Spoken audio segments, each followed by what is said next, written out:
warahmatullahi wabarakatuh. Perkenalkan, saya Siti Rupa, mahasiswi UPI Kampus Daerah Sumedang dari program studi S1 Keperawatan dengan NIM 2402757. Di sini, saya akan membawakan public speaking dengan tema telemedicine sebagai solusi, akses, dan juga pemerataan layanan kesehatan. Di era digital, layanan kesehatan semakin dekat dengan kita. Tanpa harus antri panjang ke rumah sakit, kini pasien dapat menghubungi tenaga medis hanya melalui smartphone-nya saja. Hal ini menunjukkan bahwasanya teknologi dalam keperawatan dan kesehatan semakin berkembang. Salah satunya adalah telemedicine. Ini merupakan sebuah inovasi yang memberikan kedekatan antara pasien dan juga tenaga medis tanpa ada batas ruang dan juga waktu. Di Indonesia, banyak sekali platform telemedicine yang disediakan. Salah satunya yaitu Halodoc dan juga JKN Mobile. Di sini, Halodoc sendiri banyak diakses oleh masyarakat umum, sementara JKN Mobile adalah telemedicine resmi yang diutus langsung oleh BPJS Kesehatan untuk pasien yang mempunyai BPJS Kesehatan. Di dalam JKN Mobile ini, para pasien dapat mengakses langsung layanan kesehatan yang tertera di sana lewat gawai mereka masing-masing.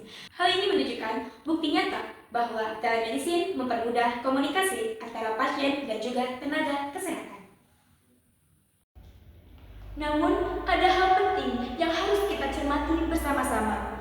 Saat ini, layanan telemedicine baik JKN Mobile, Halodoc, ataupun telemedicine dalam platform lain di Indonesia masih menghadirkan antara dokter dan juga pasien dalam berkonsultasi. Peran perawat belum ada dan belum hadir di sini.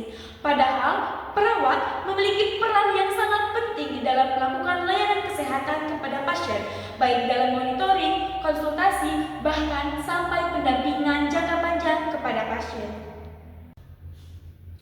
Hal ini menjadi tantangan besar terkait implementasi telemedicine di Indonesia. Bagaimana layanan kesehatan dapat komprehensif apabila peran perawat masih terbatas? Padahal perawat merupakan garda terdepan dalam memberikan asuhan keperawatan kepada pasien. Menanggapi tantangan besar tersebut, ada beberapa solusi yang dapat ditawarkan. Yang pertama, integrasi konsultasi keperawatan, di mana pasien bisa konsultasi langsung secara virtual kepada perawat mengenai perawatan diri, manajemen obat, dan juga edukasi penyakit kronis. Yang kedua, layanan home care virtual, di mana perawat bisa memantau langsung secara virtual mengenai kondisi pasien, terutama pasien dengan penyakit kronis seperti diabetes. Dan yang terakhir, adakanlah kolaborasi antara dokter dan juga perawat supaya dapat memberikan layanan yang lebih holistik. Apabila kita kaitkan layanan telemedicine dengan asuhan keperawatan yang dapat kita berikan, yang pertama itu dimulai dari pengkajian di mana perawat mengumpulkan data yang sudah didapatkan dari wawancara online bersama pasien, kemudian diagnosis keperawatan yang sudah didapatkan disetorkan langsung kepada dokter, dan hal ini merupakan dasar dari kolaborasi antara dokter bersama perawat.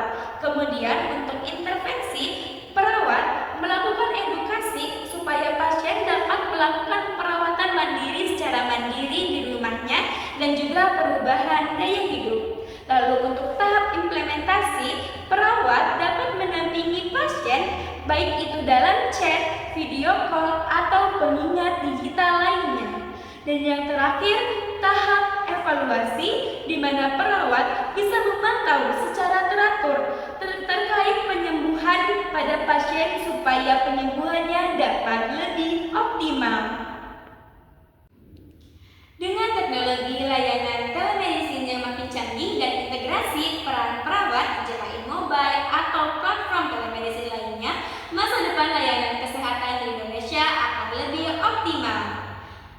Kolaborasi antara perawat dan juga dokter bukan hanya solusi semata, melainkan wujud nyata dalam layanan kesehatan di Indonesia yang berkeadilan dan di seluruh rakyat Indonesia.